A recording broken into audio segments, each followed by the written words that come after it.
வருஷம் அவர் என்ன பண்ணாருன்னு பெருசாக ஒன்றும் எழுதப்படலை. 12 வயசில் என்ன பண்ணார், காணாமல் போயிட்டார். தேடினாங்க. அவர்கள் பெரிய சாஸ்திரிகள் ஆசாரியர்கள் மத்தியில் போய் விவாதம் பண்ணிகிட்டே இருக்கிறாரு. அவங்க ஆச்சரியப்பட்டுட்டு இருக்காங்க, என்ன இவர் சின்ன பையனாக வந்து இப்படி பேசுகிறாருன்னு. வந்து கேட்குறேன், எங்கப்பா போனை விட்டுட்டு? நான் அவங்கள தேடணுமே 3 நாள், என்ன நான் பிதாவினுடைய அலுவலாக நான் இருக்கணுமே, தெரியாது அவங்களுக்குன்ற. கூட்டிகிட்டு வராங்க. ஊழியத்துக்கு வர வயசு இது இல்லை, 30 வயசு வரும், 18 வருஷம் அமைதியாய், தகப்பனுக்கு நல்ல பிள்ளையாய், தாய்க்கு நல்ல மகனாய், குடும்பத்தில் ஒரு மூத்த சகோதரனாய், அந்த குடும்பத்துக்கு என்ன செய்யணுமோ அதெல்லாம் உண்மையாக செய்கிறார். அவர் தேவனுடைய குமாரனும் தெரிந்தும், உண்மையான தகப்பன் பிதான்னு தெரிந்தும், இவர்களை தகப்பன தாயை ஏற்றுக்கொண்டு உங்களுக்கு உண்மையை வாழ்ந்தார். குறித்த நேரத்தில் 30 வயதில் ஆண்டவருக்கு ஊழியம் செய்ய முடியாது. வீட்டை விட்டு கிளம்பி முழுவதுமாய் தேவனுக்கு அர்ப்பணித்து 3.5 ஆண்டுகள் ஒரு நிமிடம் கூட நான் நினைக்கிறேன், ஒரு நிமிஷம் கூட ஓய்ந்திராமல் ஊழியம் செய்தான் நினைக்கிறேன். பகலெல்லாம் நடந்து ஊழியம் செய்கிறார், இரவெல்லாம் போய் ஜெபிக்கிறார், அதிகாலையில் இருட்டோடு போகிறார். எவ்வளோ நேரம் தூங்கினார்னு கணக்கிட முடியல ஒரு நாளைக்கு. இந்த 3.5 ஆண்டுகள் இரவும் பகலமாக ஓயாமல் தான் எதை செய்யணும்னு வந்தார் அதை செய்து முடித்தார். ஹல்லேலூயா. இந்த 3 வருஷம் வாழ்ந்த வாழ்க்கை தானே உண்மையான ஒரு வாழ்ந்த வாழ்க்கை. இந்த 30 வருஷம் வாழ்க்கை பெருசாக ஒன்றும் இல்லை. 3.5 வருஷத்தில் உலகத்தையே கலக்கிட்டு போயிட்டார். உலகமே ஒரு பின்னாடி போகிறது. அப்படிப்பட்ட காரியங்களை 3.5 வருஷத்தை வாழ்ந்த நாட்கள் கொஞ்சம், செய்த காரியங்கள் பெரிய. ஹல்லேலூயா. நமக்கு நிறைய நாட்கள் கொடுக்கப்பட்டு இருக்கிறது. நம்ம நிறைய செய்யலாம். அவரை போல் அவரை புரிந்து கொண்டு அவரை ஃபோக்கஸ் பண்ணி அவர் என்ன சொன்னார், அந்த உபதேசங்களை உள்வாங்கி கொள்ளும் பொழுது நாம் அவரை போல் இந்த உலகத்தில் செயல்பட முடியும். இன்றைக்கு கூட நம்ம பார்க்கலாம், இயேசு கிறிஸ்து அதிகமாய் பயன்படுத்திய வார்த்தைகளிலிருந்து நாம் என்ன கற்றுக்கொள்ள முடியும் என்பதை குறித்து தொடர்ந்து நம்ம வேதத்தில் படித்து வருகிறோம். ஏன்னா இயேசுவின் வார்த்தையில் முக்கியமாக இருந்தது தான் யார் என்பதை அவர் வெளிப்படுத்துறதுல கரெக்டாக இருந்தார். நான் யாருன்றதை அடிக்கடி சொல்கிறதுல கரெக்டாக இருந்தார். என்ன சொல்லணும், அதை எப்படி சொல்லணுன்றது ரொம்ப தெளிவாக இருக்கிறார். ஆணித்தரமாக பேசுகிறார். மெய்யாகவே நான் உங்களுக்கு சொல்லுகிறேன். அப்போ ரொம்ப ஸ்ட்ராங்கான வார்த்தைகளை பேசுகிறார். இந்த வழவிழா குழகழா பார்த்துக்கலாம், என்ன பண்ணுறது தெரியல, இப்படி ஆயிடுச்சு, இந்த மாதிரிலாம் ஒரு வாயில் வார்த்தை பார்க்க முடியாது. வாயில் நிச்சயமாகவே மெய்யாகவே நான் உங்களுக்கு சொல்லுகிறேன். எப்படி இருக்கு, ஒரு பவராக வருது வார்த்தை. இப்போ அதிகாரம் உள்ள வார்த்தைகளே முடி நிச்சயத்தோடு பேசினார் என்பது அடிக்கடி பேசுகிறத ஒரு பைபிள் புதிய ஏற்பாட்டில் பார்த்திங்கன்னா அவருடைய வார்த்தையில் இதை பார்க்கலாம். மாத்திரம் நான் எதுக்கு வந்தேன்றது ரொம்ப கிளியராக அடிக்கடி சொல்கிறேன். நான் அவர் பிதாவுடைய சித்தத்தை செய்ய வந்தேன், மரித்து நான் உயிரோடு எழுந்திருக்கு தான் வந்திருக்கிறேன் அப்படின்றது ரொம்ப தெளிவாக அதையும் அடிக்கடி சொல்லிக்கிட்டு வருகிறேன். இதன் மூலமாக நாம் என்ன தெரிஞ்சுக்கணும்னா, நாம் கூட கடவுள் நம்ம யார் என்று சொல்லுகிறார் என்றது நாம் அறிந்திருக்கணும். சரி, நாம் என்ன பேசணும், எப்படி பேசணும், இந்த இயேசுக்கிட்டேருந்து கற்றுக்கணும். அது ஸ்ட்ராங்காக பேசணும். அல்லது நம்ம எதுக்கு வைத்திருக்கிற, எதை செய்வதற்காக நம்ம இந்த உலகத்தில் நம்ம வாழ வைத்து கொண்டு இருக்கிறார், எதற்கு நாட்களை கொடுத்திருக்கிறார் என்பதை நாம் அறிஞ்சிக்கணும். தேவனுடைய சித்தத்தை செய்வதற்காக தேவன் நம்மை தெரிந்திருக்கிறார். இது 3 காரியமும் அவர்கிட்ட முக்கியமாக கற்றுக்கொள்ள வேண்டியதாக இருக்குது. இதில் நாம் முதலாவது நாம் யார் என்று வேதம் சொல்லுகிறது என்பதை நாம் கற்றுக்கொள்ள வேண்டும். அதை தான் பார்த்தோம். வேதம் நம்ம என்னவென்று அழைக்கிறது என்பது பல பழைய ஏற்பாட்டில் பல வார்த்தைகளை பார்த்தோம். பராக்கிரமசாலிகள், பலவான்கள், சிரேஷ்ட புத்திரர்கள், சம்பத்து, இப்படியெல்லாம் ஆண்டவர் நம்மை பற்றி சொல்லுகிறார். அதில் இன்னும் நிறைய இருக்குது. சில முக்கியமான காரியங்கள் மட்டும் அப்படி உங்களுக்கு கோடிட்டு அப்படியே காட்டிட்டு போகிறேன். அப்படி மனதில் போட்டுட்டு அதை சொல்லி அடிக்கடி நான் தேவனுடைய சம்பத்து, நான் அவருடைய பராக்கிரமசாலி, நான் ஒரு பலவான், இதெல்லாம் நீங்கள் அறிக்கை பண்ணணும். உங்களை யாருன்ற நீங்கள் தொடர்ந்து சொல்லி அறிக்கை பண்ணி உங்கள் மனதில் அல்லது இருதயத்தில் ஆழத்தில் அது கொண்டு போய் வைக்கணும். நான் யாருன்றதை நீங்கள் தெளிவுபடுத்தி கொண்டு அப்படிப்பட்ட நினைவுகளில் நீங்கள் வாழணும். அதனால் இந்த வசனங்கள்லாம் ரொம்ப முக்கியமான வார்த்தைகளாக இருக்குது. அதனால் நீங்கள் சொல்லி இதயத்தில் இருப்ப, அப்போ தான் நீங்கள் யாருன்ற ஒரு தெளிவுக்குள்ளே வர முடியும். இல்லை நான் என்னங்க அவ்வளோ படிக்காதவன், எனக்கு அந்த திறமைலாம் கிடையாதுங்க, எனக்கு இதெல்லாம் வராதுங்க, இதையே சொல்லி நம்மளை பலர் வளர்த்துருப்பாங்க. நமக்கே இது சில நேரத்தில் தோணிடும், ட்ரை பண்ணி இது நம்மளால் முடியலப்பா, இதெல்லாம் நமக்கு ஒத்து வராது, இதெல்லாம் நமக்கு சரிப்பட்டு வராதுன்னு நம்மை குறித்து சில நான் இதுதான் என்று நீங்கள் நினச்சிக்கிட்டு இருக்கலாம். நான் சொல்கிறேன், மற்றவங்க சொன்னதோ ஒரு வாழ்ந்து வந்த வாழ்க்கையின் மூலமாக உங்களுக்கு ஒரு அறிவு இருக்குது, இதுதான் நான் நினச்சிருக்கலாம். அதுவும் நீங்கள் இல்லை, மற்றவங்க சொல்கிறத நீங்கள் இல்லை. ஆண்டவர் உங்களை யார் என்று சொல்லுகிறாரோ அதுதான் உண்மையான நீங்கள். அல்லேலூயா. அதுதான் நான் என்றதை நீங்கள் உணரணும். அப்போ அதற்கு என்ன யார் என்று அவர் சொல்லியிருக்கிறார் என்பதை வேதத்திலிருந்து படிக்க கற்றுக்கொள்ளணும். அது ஒவ்வொன்றா உங்களுக்கு சுட்டி காட்டிட்டு வரேன். இன்றைக்கு கூட ஒரு காரியத்தை சொல்ல விரும்புகிறேன். நாம் புதிய சிருஷ்டிகளாக இருக்கிறோம். புதிய ஆமாம், அந்த வசனத்தை வாசித்து நாம் கடந்து செல்லலாம். 2 கொரிந்தியர் புத்தகம் 5ஆம் அதிகாரம் 17வது வசனத்தை வாசிக்கிறோம். இப்படி இருக்க ஒருவன் கிறிஸ்துவுக்குள் இருந்தால் புது சிருஷ்டியா இருக்கிறான். புது சிருஷ்டியா இருக்கிறான். நல்லா அந்த வசனத்தை அழுத்தம் கொடுத்து நீங்க வாசித்தீங்களா, சொல்ல ஆரம்பித்தீங்களா, உங்களை ஒரு புதுசான உங்களை உணர முடியும். மறுபடியும் சொல்ல, நீங்கள் ஒருவன் கிறிஸ்துவுக்குள் இருந்தால் புது சிருஷ்டியா இருக்கிறான். புது சிருஷ்டியா இருக்கிறான். சொல்லுங்க, நான் புது சிருஷ்டியா இருக்கிறேன். சொல்லுவேன் எல்லாரும், நான் புது சிருஷ்டியா இருக்கிறேன். அப்புறம் அடுத்த வசனம், பழையவைகள் ஒழிந்து போயின, எல்லாம் புதிதாயின. இதெல்லாம் முக்கியமானது. பழையவைகள் ஒழிந்தன, எல்லாம் புதிதாயின. எல்லாம் புதுசாயிடுச்சு. எல்லாம் ஆமா.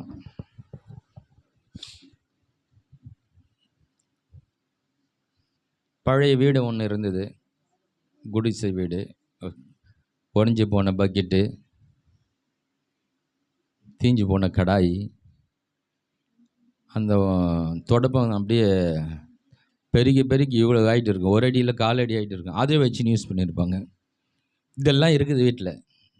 இப்போது கர்த்தர் ஆசீர்வதித்தார். இப்போ ஒரு பெரிய ஃப்ளாட் வாங்குகிறோம். பெரிய டைல்ஸு தான், சுவிட்செல்லாம் வித்தியாசமாக இருக்குது, லைட்டெல்லாம் வித்தியாசம். இப்போ அந்த வீட்டுக்கு போகிறோம். எப்படி போகலாம்? தேஞ்சு போன தொடப்பம், தீஞ்சு போன கடாய்,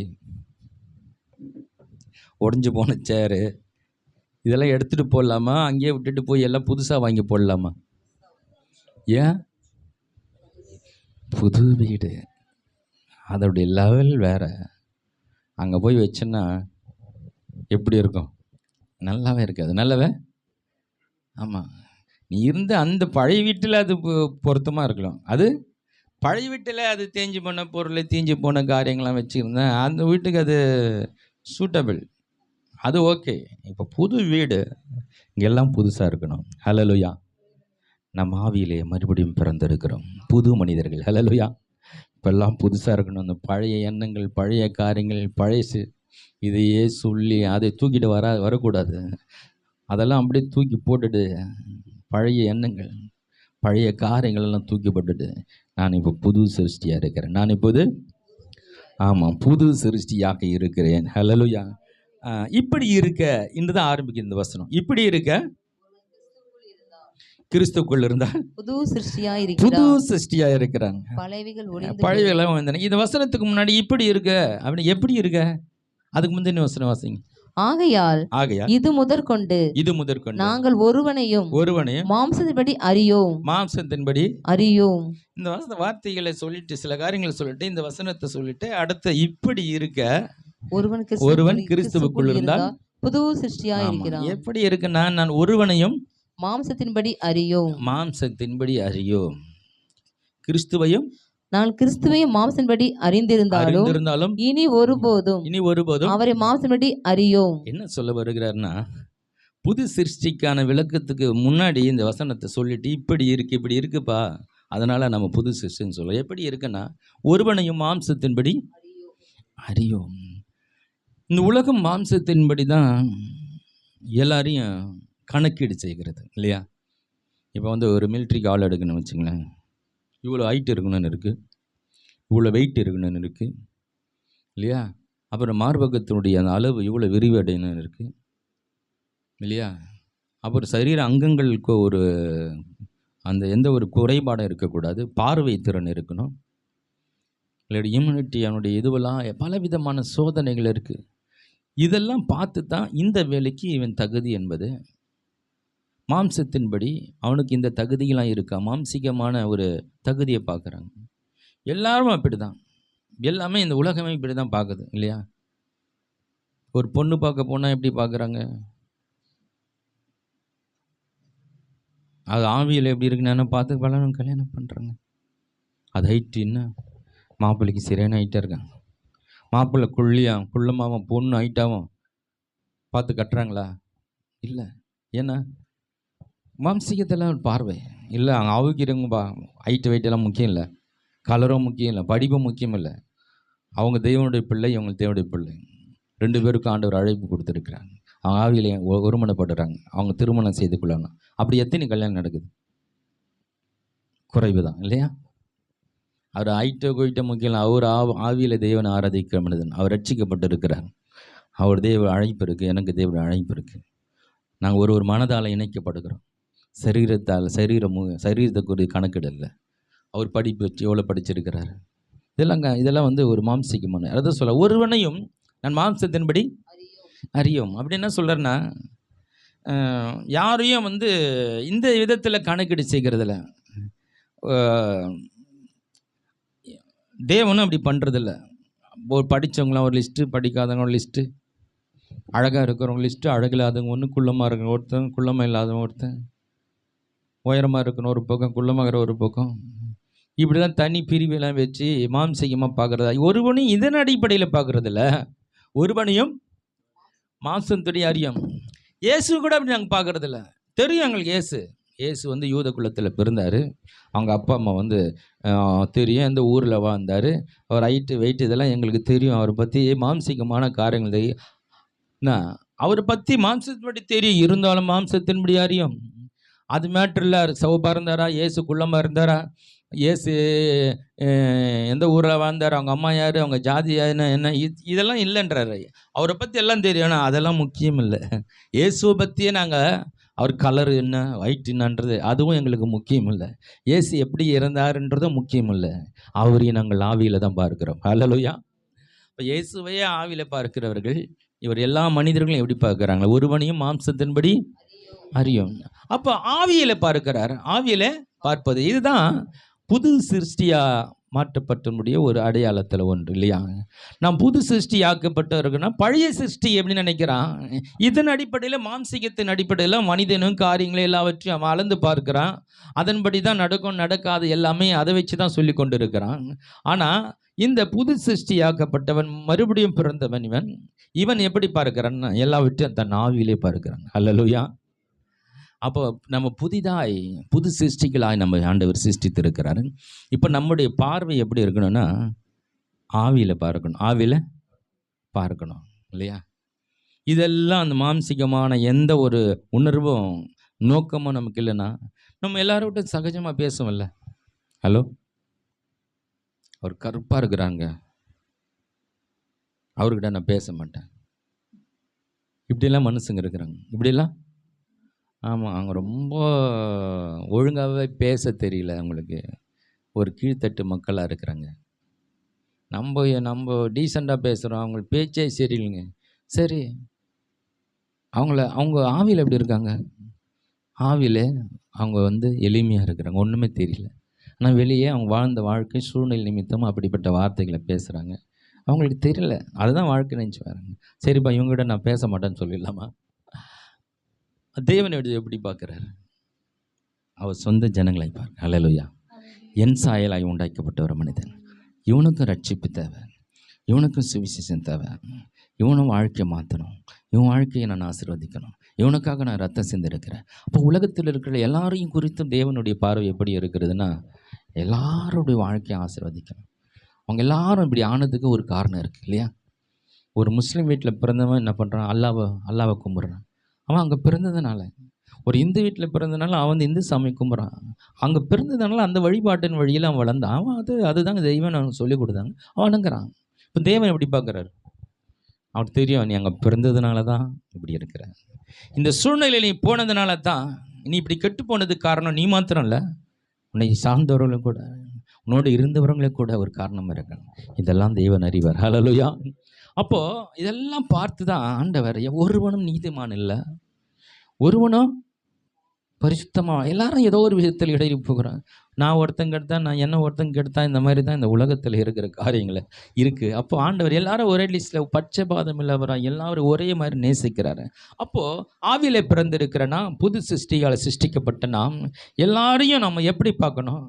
அவர் தேவனால் தெரிந்து கொள்ளப்பட்ட ரட்சிக்கப்பட்ட மனிதனா இல்லையா? இப்போ தேவனுடைய பிள்ளையாக ரட்சிக்கப்படாத மனிதனாக இருந்தால் அவருக்கு நாம் எந்த விதத்தில் ஒரு ரட்சிக்கப்படுவதற்கு, இந்த தெய்வத்தை அவருக்கு சொல்லுவதற்கு எந்த விதத்தில் நம்ம அவங்களுக்கு உதவி பண்ண முடியும்? அவர் வாழ்க்கை மாறுவதற்கு இந்த அற்புதமான சத்தியத்தை நாம் அறிந்து இன்றைக்கி நாம் தேவனுடைய பிள்ளைகளாக நாம் ஆசீர்வதிக்கப்பட்டு சந்தோஷத்தோடு சமாதானமாக வாழ்ந்து கொண்டு இருக்கிறோமே, இவருடைய வாழ்க்கையில் இந்த அற்புதம், நாம் பெற்றுக்கொண்ட அற்புதத்தை, இந்த அற்புதமான வாழ்க்கையை இவருக்குள்ளே கொண்டு வருவதற்கு எந்த விதத்தில் இவருக்கு நம்ம இந்த தெய்வ அன்பை பற்றி சொல்ல முடியும், இந்த தேவனை பற்றவருக்கு அறிவிக்க முடியும்? அப்போது அதுதான் இப்போ நம்ம பார்க்கணுமே தவிர அவர் படித்தவரா படிக்காதாரா எல்லாரையும் ஆண்டவர் ரட்சிக்க விரும்புகிறார் இல்லையா? அறியாமை உள்ள காலங்களிலே தேவன் காணாதவர் போல் இருந்தால் இப்பொழுதோ எல்லா மனிதர்களும் ரட்சிக்கப்படும்படியாக தேவனோடு விரும்புகிறார். ஹல்லேலூயா. இப்போ எல்லாரும் ரட்சிக்கப்படணும்னு தான் ரத்தம் சிந்திருக்கிறார். அப்போது ஒரு மனிதனை எப்படி பார்க்குறாருன்னா, அவன் ஆண்டவரை அறிந்தவனா அறியாதவனா? அறியாதவனாக இருந்தால் எந்த விதத்தில் இவருடைய வாழ்க்கை மாறுவதற்கு, இந்த ஆண்டவருடைய அன்பை சொல்லி ஆண்டவரை ஏற்றுக்கொள்வதற்கு நாம் எப்படி உதவி செய்ய முடியும், அவங்கள ரட்சிப்புகள் வழி நடத்துவதற்கு நான் என்ன பண்ண முடியுன்ற பார்வை தான் அவங்களுக்கு நமக்கு இருக்கணும். ரட்சிக்கப்பட்டவர்களாக இருந்தால் அவன் நம்முடைய சகோதரன் ஆகிட்டான் இல்லையா? அவனும் தேவன் அறிந்திருக்கிறான், நானும் தேவன் அறிந்திருக்கேன். நம்ம கரம் பிடிச்சி ஒன்றாக இணைந்து கடவுளுடைய மகிமைக்கா ஏதாவது செய்ய முடியுமா? ஏதோ ஆலோசிக்க முடியுமா? இல்லை அவர்கிட்ட இருந்து ஏதாவது விசேஷ அழைப்பு இருக்கா? இல்லை அவர் விசேஷ தாளந்து இருக்கா? நான் ரட்சிக்கப்பட்ட அநேக ஊழியக்காரங்க பார்த்தேன்னா எனக்கு ஒரு பெரிய ஆசை இருக்கும், அவரோடு கொஞ்சம் பேசணுன்னு. அவரோடு நான் அன்றைக்கி அப்படி வாய்ப்பு கிடைச்சா நிறைய கேள்வி டவுட்ஸ் கேட்பேன் நான். ஐயா, எப்படி நீங்கள் ஊழியத்தை ஆரம்பிச்சிங்க? எப்படி ரட்சிக்கப்பட்டீங்க? எப்படி வேதத்தில் உங்களுக்கு வெளிப்பாடு கிடைக்குது? இப்படி நிறைய காரியங்களை நிறைய அவங்களோட நான் கேட்பேன். ஏன்னா எனக்கு தெரியாத அவங்ககிட்ட ஏதாவது தெரியுமா? ஏதாவது அவங்களுக்கு அற்புத அனுபவங்கள் இருக்கிறதா? அவங்களை கொண்டு கர்த்தர் ஏதாவது செய்திருக்க விசேஷமோ? இதெல்லாம் நான் கேட்பேன். ஏன்னு கேட்டேன்னா அதுலேருந்து ஏதாவது நம்ம கற்றுக்கொள்ள முடியுமா? இப்போ ரட்சிக்கப்பட்டு ஆவியில் நடத்தப்படுகிற தெய்வ மனிதர்களோடு அவரோடு இணைந்து கொண்டு நம்மை காட்டிலும் அவருக்குள்ள ஒரு விசேஷித்த காரியங்கள் இருந்தால் நாம் கற்றுக்கொள்ளலாம். ஒருவேளை அவர்கள் அதில் குறைவுபட்டிருந்தால், 2 பேர் ரட்சிக்கப்பட்டவங்க தான், ஆனால் அவர் இன்னும் வளர்ச்சி அடையாவதாக இருக்கலாம். அப்போ நான் ஆவிக்கிற ரீதியில் அவருக்கு என்ன, அவர் வளருவதற்கு என்ன நான் உதவி செய்ய முடியும், என்ன ஒரு ஆலோசனை கொடுக்க முடியும்? இல்லை என்னுடைய வாழ்க்கை அனுபவத்தை அவருக்கு ஏதாவது சொல்லி, இப்படி வந்தால் அவன் வாழ்க்கையில் கடவுள் உன்னை இப்படி பயன்படுத்தணும், சில எனக்கு தெரிஞ்ச ரகசியங்களை அவருக்கு சொல்லிக் கொடுக்கலாம். இப்போ இது வேற ரட்சிக்கப்பட்டவர்களோடு நடக்கிறது. ரட்சிக்கப்படாதவங்களுக்கு நாம் எந்த வகையாகலாம் இவர்களுடைய வாழ்க்கையில் ஒரு மாற்றத்தை கொண்டு வருவதற்கு நான் வாய்க்கால அமையணும். எப்படியாக இந்த சுவிசேஷத்தை நம்ம சொல்லிவிட முடியாதா? எந்த வாய்ப்பு கிடைக்கும்? இப்படிப்பட்ட ரட்சிக்கப்படாத மனிதர்களை பார்க்கும் போதெல்லாம் நமக்கு ஒரு தாகம், ஆத்தும தாகம், ஒரு பாரம், எப்படியாவது இவங்களுக்கு நம்ம ஆண்டை பற்றி சொல்லணும். வாய்ப்பு கிடைச்சா இந்த ஒரு பாரம் ஆவிக்குரிய பிள்ளைகள் இருக்கணும். அவங்க தான் புதிய சிருஷ்டிகள். புதிய ஆமாம். இல்லை கொஞ்சம் காரியங்கள் நான் சொல்ல விரும்புகிறேன். நேரம் இல்லை, இருந்தாலும் இன்றைக்கி முடிஞ்சதை நான் சொல்ல விரும்புகிறேன். அதாவது கிறிஸ்துவுக்குள் இருந்தால் அவன் புது சிருஷ்டியாக இருக்கிறான். அவன் புதிய சிருஷ்டியாக மாறின பிறகு என்ன நடக்குது? பழையவைகள் எல்லாம் ஒழிந்து போயின, எல்லாம் புதிதாயின. இப்போ ரட்சிக்கப்பட்டவனுடைய அவனுடைய ஆவியில் அவனுக்குள்ள என்ன இருக்குன்னா, புதிதாக மாறின பழையவெல்லாம் ஒழிந்துட்டு இப்போ தன்னுடைய அறைக்குள்ள எப்படிப்பட்ட காரியங்களை வைக்கிறான்னா, பொக்கிஷங்களை கொண்டு வந்து வைக்கிறான். பொக்கிஷங்களை, ஆமாம், இந்த கபோர்டு திறந்தால் இந்த வைரமாக இருக்குது, இந்த வைரம் இருந்தால் தங்கமாக இருக்குது, அதெல்லாம் ரொம்ப ரொம்ப காஸ்ட்லி பொக்கிஷங்களாக இருக்குது. செவுத்தில் தொங்க விட்டுக்கிறான், அதுவும் காஸ்ட்லியாக இருக்குது. அதாவது வீடே பொக்கிஷங்களால் நிறைந்திருக்கிறது. பொக்கிஷங்களை அப்போ அந்த வீடு அதுக்கு முன்னாடி இருந்தது அசுத்தங்களால் நிறைந்திருந்தது. அந்த மூலையில் குப்பை, இந்த மூலையில் 2 மூட்டை, அந்த பக்கம் கறி படிஞ்ச ஒரு பாத்திரங்கள். அந்த வீடு பார்க்கும் போது ஒரு மாதிரி இருந்தது. இப்போ அவன் புது சிருஷ்டி ஆக்கப்பட்டுட்டான். அவன் வீட்டில் எல்லாமே எந்த பக்கம் திரும்பினாலும் பொக்கிஷமாக இருக்குது. ஹல்லேலூயா. நாம் புதிய சிருஷ்டிகளாக இருக்கிறோம். பழையவைகள் எல்லாம் ஒழிந்தன. இப்போ உயர்ந்த உன்னதமான எண்ணங்களால் நிரப்பப்பட்டு இருக்கிறான். அவன் எதை பேசினாலும் உயர்வாக இருக்கிறது.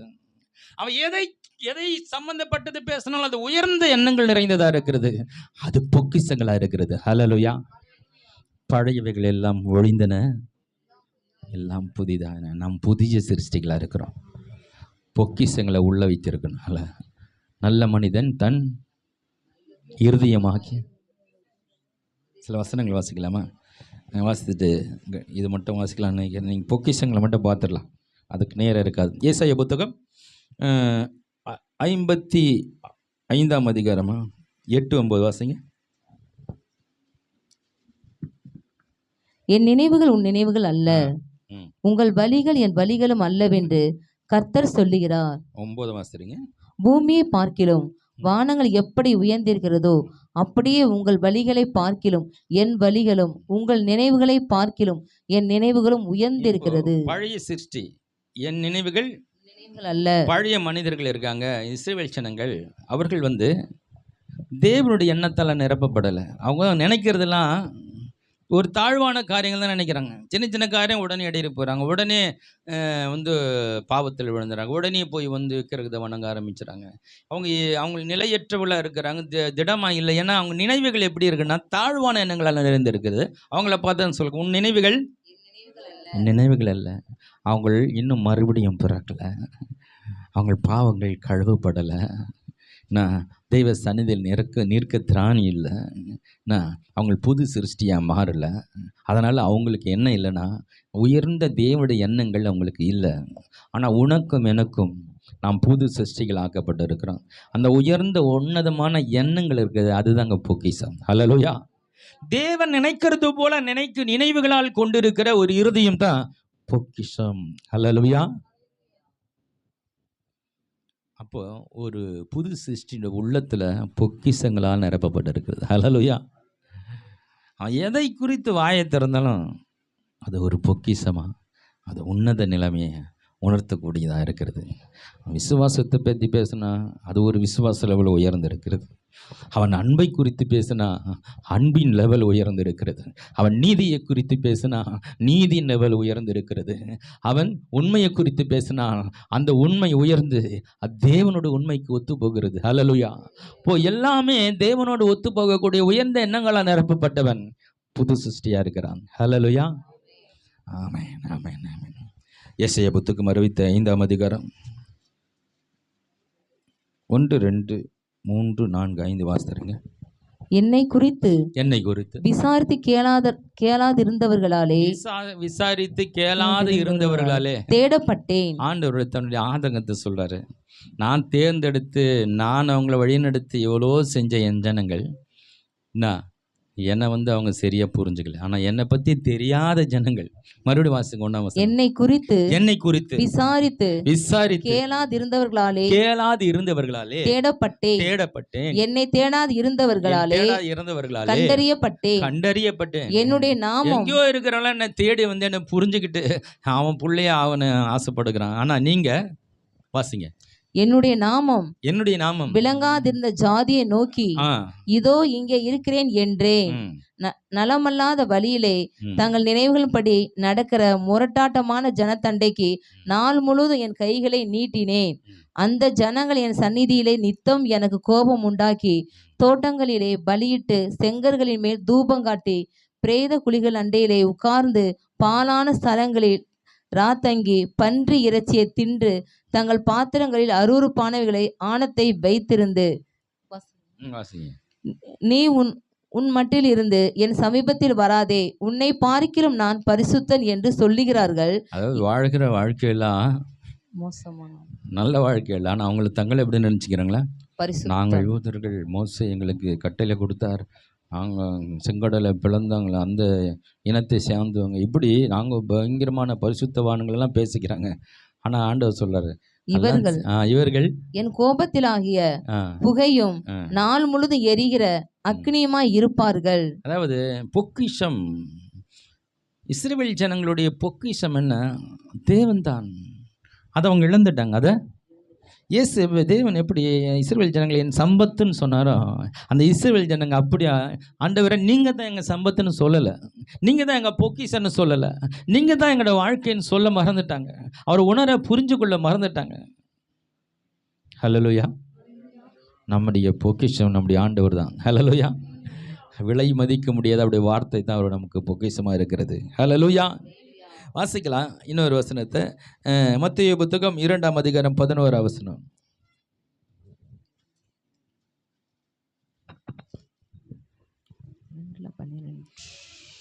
பின்பு அவர்கள் ம் ஏரோதிடத்திற்கு திரும்பி போக வேண்டாம் என்று சொப்பனத்தில் தேவனால் எச்சரிக்கப்பட்டு வேறு வழியாய் தங்கள் தேசத்துக்கு திரும்பி போனார்கள். 2:12. 11 வாசிங்க. அவர்கள் அந்த வீட்டுக்குள் பிரவேசித்து பிள்ளையையும் அதன் தாயாகிய மரியாளையும் கண்டு சாஷ்டாங்கமாய் விழுந்து அதை பணிந்து கொண்டு தங்கள் பொக்கிஷங்களை திறந்து பொன்னையும் தூப வர்க்கத்தையும் வெள்ளை போலத்தையும் அதற்கு காணிக்கையாக வைத்தார்கள். நல்லா கவனிக்கணும். ஒரு ஏழை குடும்பத்தில் மரியாளுடைய வயிற்றில் இயேசு பிறக்கிறார். அவங்க பிரயாணமாக போகிறாங்க. அவங்க பிரசவ காலம் நேரிட்டது. சத்திரத்தில் இடம் கிடைக்காமல் முன்னணியில் கொண்டு போய் அவங்கள பிரசவிக்கிறாங்க. முன்னணி என்பது அந்த கழுதைகள், இவங்க பிரயாணம் போகும்போது கழுதைகளெல்லாம் ஒரு இடத்துல கட்டுவாங்க. இவங்க சத்திரத்தில் தங்குவாங்க. அந்த சத்திரத்தில் அந்த கழுதைகளெல்லாம் ஒரு சின்ன கூடாரம் இருக்கும். அந்த கழுதைகளை கட்டி அது தீனி போடுற சின்ன தொட்டி இருக்கும். எல்லாம் பிரயாணம் பண்ணவங்களாம் அந்த கழுதை கட்டுற ஒரு இடம் தான் அப்படின்னு முன்னணின்னு சொல்கிறாங்க சில வேத பண்டிதர்கள். சிலர் மாட்டுத்தழுவத்தில் பிறந்தாருன்னு சொல்கிறாங்க. அந்த மாட்டுத்தழுவுன்னு அங்கே எங்கேயும் பைபிளில் இல்லை. சரி, எங்கேயோ ஒரு மோசமான இடத்துல பிறந்திருக்கிறார். அது ஆட்டுத்தொழுமோ மாட்டுத்தொழுவமோ கழுது கட்டுற இடமோ, சரி, அந்த இடத்துல அவர் பிறந்து அவர் எத்தனை பேர் பார்த்துருப்பாங்க. ஒரு உலக ரட்சகர் பிறந்திருக்கிறாரு. வாக்குத்தத்தம் பண்ணப்பட்டவர். 4000 ஆண்டுகள் தீர்க்க தரிசனம் நிறைவேறுது. இந்த உலகத்தை மாற்றக்கூடிய ரட்சகர் பிறந்திருக்கிறார். இந்த செய்தி உலகத்துக்கே போல முதல் செய்தி யாருக்கு போகுது? மேய்ப்பர்களுக்கு போகுது. ஆடு மேய்க்கிறவங்களுக்கு போய் ஆண்டவர் அந்த செய்தியை கொடுக்குறாரு. வேறு யாருக்கும் அந்த செய்தி தெரில. ஆனால் இன்னொருத்தருக்கு தெரிஞ்சிருக்கு. அவங்க தான் சாஸ்திரிகள். அல்லேலூயா. இயேசு பிறந்த செய்தி யாருக்கும் இன்னும் பெருசாக பிரபலமாகவில்லை. ஒரு பக்கம் யாருக்கு தெரிஞ்சிருக்கு? சாஸ்திரிகளுக்கு தெரிஞ்சிருக்கு. இன்னொருத்தர் மேய்ப்பர்களுக்கு தெரிஞ்சிருக்கு. மேய்ப்பர்கள் ஏன் தெரிஞ்சதுன்னா, மேய்ப்பர்கள்ன்ற எல்லா மேய்ப்பர்கள் அல்ல, ஒரு குறிப்பிட்ட மேய்ப்பர்கள் தான் இந்த செய்தி போயிருக்கு. குறிப்பிட்ட மேய்ப்பர்கள் யார்? இவர்கள் பலியிடும் பலி ஆடுகளை மேய்க்கிறவர்கள். அதை பத்திரமா பாதுகாக்கணும். அது அடிபற்றக்கூடாது, நோய்வாய்ப்பற்றக்கூடாது. இரவும் பகலும் அதை கண்காணிக்கிறவர்கள். இரவில் ஒருத்தர் கண்காணிப்பான், நடுவில் ஏதாவது மிருகங்கள் அது கடிச்சிடும். இது பலியுக்காக தேர்ந்தெடுக்கப்பட்ட ஒரு குறையில்லாத ஆடுகளை மேய்க்கிறவர்கள். இது ரொம்ப கண்காணிப்போ, விலை மதிக்க முடியாத ஆடுகள். இது போய் பலியிடனா எல்லாம் ஆடை பலியிட முடியும். அப்போது இப்படிப்பட்ட மேய்ப்பர்களுக்கு ரட்சகர் பிறந்திருக்கிறாரு. நீங்கள் எவ்வளோ கண்ணு முழிச்சு இரவும் பகலும் இனிமேல் ஆடுகளை நீங்கள் என்ன பண்ணலாம்? நீங்கள் அது மேய்க்க வேண்டிய அவசியம் இல்லை. இனிமேல் பலியாகி இயேசு பிறந்து விட்டார்ன்ற முக்கியமான ஒரு செய்தி அவர்களுக்கு கொடுக்குறாரு. சாஸ்திரிகள் யார்? இவர்கள் வானசாஸ்திரிகள். எல்லாவற்றையும் ஆராய்ந்து கணக்கிட்டு நாட்களையும் காலங்களை நினைத்து இந்த உலகத்தில் என்ன நடக்கப் போகிறது என்பது ரொம்ப பெரிய ஞானிகள். இவங்க பெரிய எல்லாத்தையும் நிதானித்து ஆராய்ந்து பார்க்கிறவர்கள். இவர்கள் பல 1000 மைல் தூரத்தில் இருக்கிறவங்க. ஆனால் அந்த ஊரில் இருக்கிறவங்களுக்கு தெரியல, ராஜாவுக்கு தெரியல, அங்கே இருக்கிற ஆசாரியர்களுக்கு தெரியல, அங்கே இருக்கிற வேதப்பாரர்களுக்கு தெரியல. இந்த வேதத்தை கரிச்சு குடித்தவங்க அந்த இஸ்ரேல் தேசத்தில் இருக்கிற அவங்களுக்கெல்லாம் மேசியா பிறந்திருக்கிற ரகசியம் தெரியவில்லை. வேதம் தெரியும், மேசியா தெரியாது. ஆனால் வேதம் தெரியாத இந்த சாஸ்திரிகள் எல்லாம் எங்கேயோ இருந்து அவங்களுக்கு ஒரு வெளிப்பாடு கிடைச்சிருக்கிறது.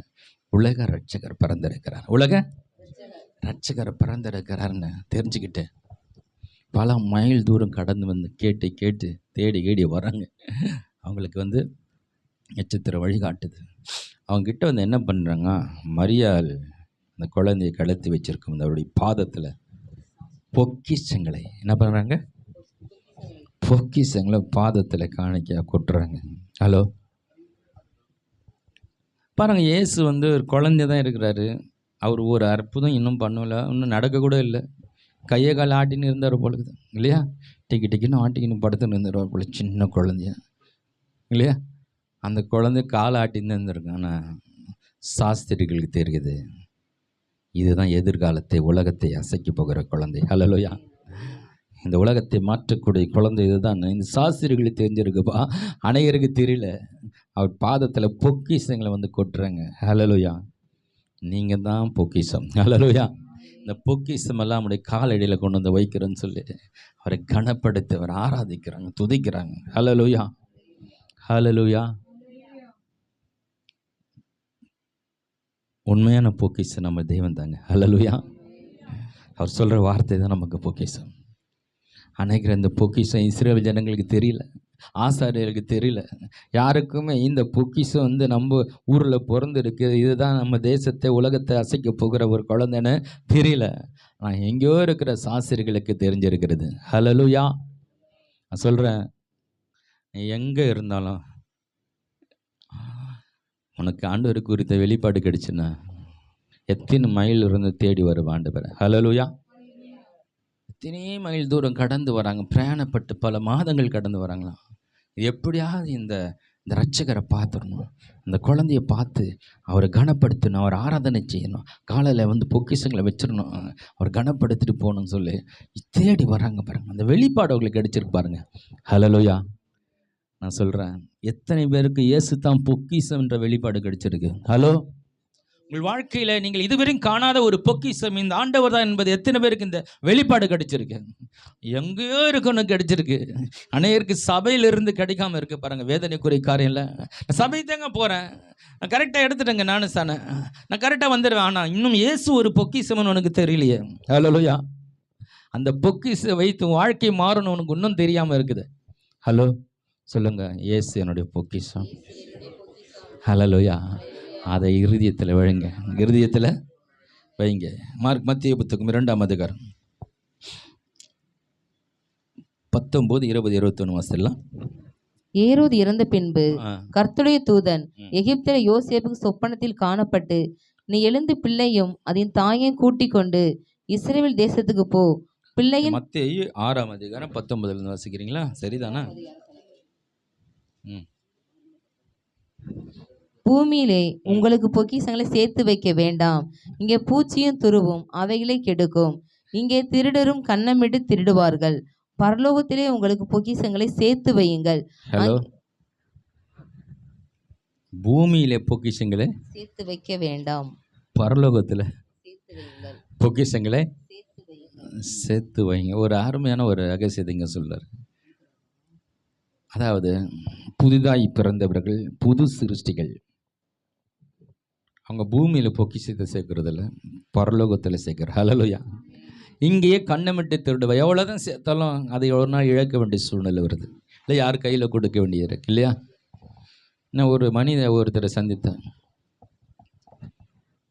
அதாவது தன்னுடைய முன்னோர்கள் வந்து இங்கே ஒரு 500 ஏக்கரா, இங்கே ஒரு ஆந்திராவில் 300 ஏக்கரா, அந்த ஊரில் ஏக்கரா, அந்த காலத்தில் அவங்க சொத்தை வாங்கி போட்டு அந்த அந்த அந்த காலத்தில் அவங்க பண்ணையார்களாக தேடியார் அந்த அந்த பரம்பரையில் வந்திருக்கிறாங்க. அது 3ஆம் 4ஆம் தலைமுறையில் இருக்கிறாங்க. அந்த பழைய டாக்குமெண்ட் வச்சுருக்காங்க. இங்கே இந்த 300 ஏக்கராங்க, இங்கே தாங்க இப்போ பேங்க்கில் 600 கோடி சொத்து இருக்குது, அவங்க அன்றைக்கி போட்டு இன்றைக்கி அந்த வேலையை அதை இவங்க 4ஆம் தலைமுறைக்கு வந்துட்டாங்க. இப்போ அதற்கான ஒரு சரியான ஆதாரங்கள் இல்லை. ஆனால் அதெல்லாம் அவங்களுடைய இருந்து இன்றைக்கி யாரோ ஆக்கிரமிப்பு செஞ்சுருக்கிறாங்க. இப்போ அதை வந்து அந்த சொத்தை இவங்க கையகப்படுத்த முடியாத ஒரு சூழ்நிலை இருக்குது.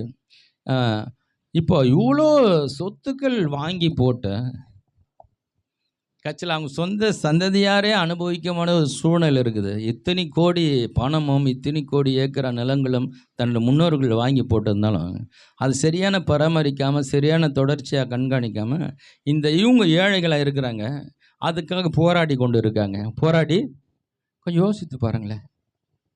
அதான் சொல்கிறாரு, பூச்சியும் புருவும் இங்கே கண்ணமட்டி திருடரும் திருடுவார்கள். அவங்க எவ்வளோ சொத்து சேர்த்தாங்க, கட்சியில் அவங்க சந்ததிக்கு அது போய் சேர முடியாத ஒரு நிலைக்கு போய் இருக்குது. இங்கே புது சிருஷ்டிகள் பரலோகத்தில் பொக்கிஷத்தை சேர்க்கிறாங்க. ஹல்லேலூயா.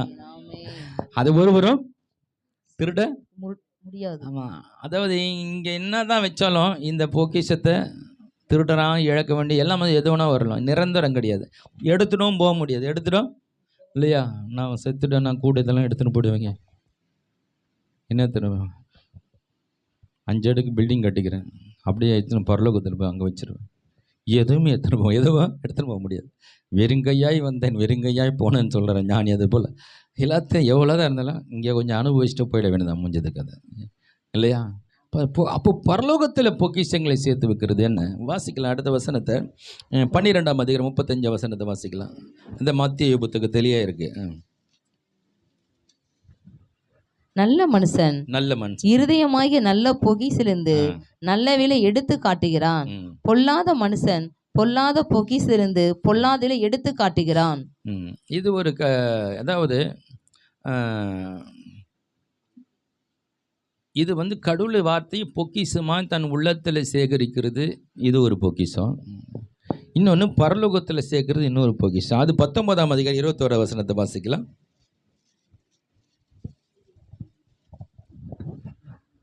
அதற்கு இயேசு, நீ பூர்ண சர்க்குணனாய் இருக்க விரும்பினால் போய் உனக்கு உண்டானங்களை விற்று தரித்திரத்துக்கு கொடு, அப்பொழுது பரலோகத்தில் உனக்கு பொக்கிஷம் உண்டாயிருக்கும், பின்பு என்னை பின்பற்றி வா என்றார். அதாவது இந்த ஒரு மனிதன் கடவுளுக்கு உண்மையாக நடக்கிறதா நினச்சிக்கிட்டு இருக்கிறான். ஆனால் ஒரு சுயநலவாதியாக அவன் அந்த பணத்தை சார்ந்து பணம் தான் முக்கியம், சொத்து தான் முக்கியம்னு வாழ்கிற ஒரு மனிதன், ஆண்டவர் நான் எல்லாம் கரெக்டாக இருக்கிறேன்ப்பா, ஏதோ நான் பண்ணணுமான்னு.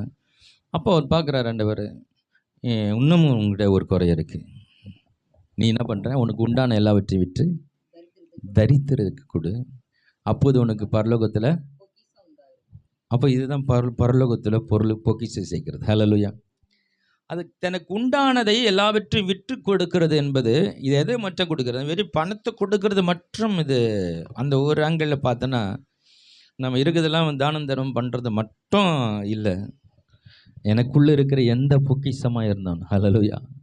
என்கிட்ட நான் எதையெல்லாம் விலையை மதிப்பு முக்கியதாக நான் எனக்குள்ளே நான் நினைக்கிறேனோ அதையெல்லாம் மற்றவர்களுக்கு கொடுக்கறது. ஹல்லேலூயா. எனக்கு ஒரு திறமை இருக்குது, எனக்கு ஆற்றல் இருக்குது இல்லையா. நிறைய பேர் வந்து நிறைய காரியங்களை அதை மற்றவங்களுக்கு கொடுக்காமல் போயிட்டாங்க இல்லையா. நிறைய சித்த வைத்தியர்கள் சில வைத்தியங்கள் எல்லாம் வந்து மற்ற சந்ததிக்கு சொல்லாமலே போயிட்டாங்களா. அவங்களோட யாருக்கும் சொல்லக்கூடாதுன்னு அற்புதமான வைத்திய முறைகள், அற்புதமான வந்து கண்டுபிடிப்புகள் எல்லாம் மற்றவங்களுக்கு தெரிஞ்சிடக்கூடாது, நமக்கு மட்டும் இருக்கணும்னு சொல்லி அதை மற்றவங்களுக்கு கொடுக்காம அவங்களோட அழிஞ்சு போச்சு பல காரியங்கள். பல அற்புதமான காரியங்கள் எல்லாம் அவங்களோட முடிவுக்கு வந்து விட்டது. அதை மற்றவங்களுக்கு கொடுத்துருந்தா அந்த உலகம் ஒரே ஆசீர்வாதத்தை பெற்றிருக்கு. ஹல்லேலூயா. அப்போது எனக்குள்ளே இருக்கிற விலை உயர்ந்த நான் மதிப்பாக நினைக்கிறேன்ல, அது சொத்தாக இருக்கலாம், பணமாக இருக்கலாம், திறமையாக இருக்கலாம், ஆற்றலாக இருக்கலாம், எதாக இருந்தாலும் இதை மற்றவங்களுக்கு கொடுக்கும்போது நான் பரலோகத்தில் பொக்கிஷங்களை சேர்க்கிறேன். ஹல்லேலூயா. நான் பெற்ற ரட்சிப்பை மற்றவங்களுக்கு கொடுக்குறேன், நான் பெற்ற சந்தோஷத்தை மற்றவங்களுக்கு கொடுக்குறேன், நான் எனக்கு கொடுத்த அற்புதமான வெளிப்பாடுகளை மற்றவங்களுக்கு கொடுக்குறேன், எனக்குள்ளே இருக்கிற திறமைகள் நான் கற்றுக்கொண்ட ரகசியங்களை மற்றவர்களுக்கு நான் கொடுக்குறேன். ஏழைகள் யாருன்னா அது தெரியாதவங்க, பிழைக்க தெரியாதவர்கள், அதை பற்றி புரியாதவர்களுக்கு அவர்களுக்கு கொடுக்குறேன். ஏழைகள் அவங்க. ஹல்லேலூயா. நான் இந்த அளவுக்கு உயர்வா வந்ததுக்கான அந்த காரணிகளை அவர்களுக்கு கொடுத்து அவர்களுக்கு வாழ்க்கையை உயர்த்துகிறேன். ஹல்லேலூயா. பொக்கிஷங்களை பரலோகத்தில் சேர்க்கிறவர்கள் புது சிருஷ்டிகள். ஹல்லேலூயா. தனக்கு உண்டான எல்லாவற்றையும் விற்று நீ தரித்திருக்க. நிறைய தரித்திரம் இருக்க. தரித்திரம்னா யாரு? நீ பார்த்தீங்கன்னா நிறைய பேர் ரோட்லேயே படுத்துவாங்க. ரோட்டில் அவங்களுக்கு வீடு இருக்காது. வீடு நிறைய பேர் குருவிக்காரர் இருக்காங்க. அவங்களாம் வந்து வீட்டிலே இருக்க மாட்டாங்க, ரோட்லேயே படுத்துவாங்க. ரோட்லேயே அவங்களுக்கு ஒரு ஒன்றுமே தெரியாது, தன் வீடு கட்டி வாழன்றது கூட தெரியாது. ஏதோ அவங்க பிழைப்புக்கு ஏதோ சின்ன வியாபாரம் பண்ணுவாங்க, அதை வச்சு பொழிப்பாங்க, சாப்பிடுவாங்க, அங்கேயே படுத்துவாங்க. அவங்களுக்கு அதுக்கு மேலே அறிவு யோசிக்க அவங்களுக்கு இந்த சமுதாயத்தில் எல்லோரும் அந்த லொக்கேஷனில் வாழ்கிற இதுதான் வாழ்க்கை, அவங்கள பற்றி இதுதான் வாழ்க்கை. ஏன்னா அவங்க மேலே வருவதற்கும் வாய்ப்பு இல்லை, படிப்பு அவங்களுக்கு கிடையாது, படிக்க வைக்கும் யாரோ உதவி பண்ணுறது, அவங்க மேலே வர்றதுக்கு எந்த இல்லை. அப்படிப்பட்ட ஒரு நிலையில் வாழ்கிறவர்களுக்கு அவங்க இதுதான் வாழ்க்கை வந்துடுறாங்க. அவங்க தான் ஒரு தரித்திர நிலைன்னா அவங்க மேலே வருவதற்கு எந்த விதமான ஒரு காரணங்களே இல்லை, யாரும் அவங்களுக்கு உதவி செய்யலை. ஏதோ அவங்கள தெரிஞ்சது ஒரு சின்ன வாழ்க்கை வாழ்ந்துட்டேன், இதுதான் வாழ்க்கை போலக்குது, இதுதான் நினச்சி ஒரு சின்ன வாழ்க்கை வாழ்ந்துட்டேன், அதிலே அவங்க போயிடுறாங்க இல்லையா. அவங்க வாழ்க்கை மேலே வருவதற்கு. ஹல்லேலூயா. அவங்கள மாத்திரம் சொல்லலை, நம்ம சுற்றி இருக்கிற அநேகர் நம்மளே அறிவியலை கீழே இருக்கிறாங்களா, நம்ம விட அவங்க ரொம்ப தாழ்ந்து இருக்கிறாங்களா, நமக்குள்ளே இருக்கிற இந்த விசேஷத்தை அவங்கள கொடுத்து அவங்கள தூக்கி விடணும். ஹலோ. உனக்கு உண்டான எல்லாவற்றை விட்டு தரித்திருக்க கூட பரலோகத்தில் உங்களுக்கு பொக்கிஷம். புது சிருஷ்டிகள் பரலோகத்தில் பொக்கிஷங்களை சேர்க்கிறவர்கள். ஹல்லேலூயா. தன் உள்ளத்தில் இருக்கிற பொக்கிஷத்தை எடுத்து காட்டுகிறான். மறுபடியும் அதை வாசிக்கலாமா? 12:35 நினைக்கிறேன். நல்ல நல்ல மனுஷன் ஆ. இருதயமாகிய ஆ. நல்ல பொக்கிஷிலிருந்து எனக்குள்ள இருக்கிற சிறந்ததெல்லாம் நான் எடுத்து காட்டுறேன், அடுத்து வருங்களுக்கெல்லாம் கொடுக்குறேன். அதை பார்த்ததே இல்லை அவங்களுக்கு. இந்த பொக்கிஷமா எடுத்துக்கப்பா. ஹல்லேலூயா. ஆமென். அவங்க ஆச்சரியமா பார்க்குறாங்க. ஆ, எனக்கா? போ எடுத்துக்கோ. ஹல்லேலூயா. எடுத்து காட்டுகிறான், எடுத்து கொடுக்கிறான். ஹல்லேலூயா. உனக்குள்ள இருக்கிற மேன்மையானவர்களை எடுத்து மற்றவங்களுக்கு கொடு. அவன்தான் புது சிருஷ்டி. ஹல்லேலூயா. அவன்தான் புது சிருஷ்டி. ஒரு 10 நிமிஷத்தில் ஒரு ஒரு சம்பவத்தை கடகடன்னு அப்படியே சுட்டி காட்டுகிறான். தொடர்ந்து வாசித்து அதில் சின்ன காரியங்கள் சொல்கிறேன். அப்போஸ்தலர் புத்தகம் 16ஆம் அதிகாரம் 14ஆம் வசனத்துலேருந்து 33 வரைக்கும் தொடர்ந்து ஒரு அப்படியே கண்டினியூ வாசித்துறீங்க.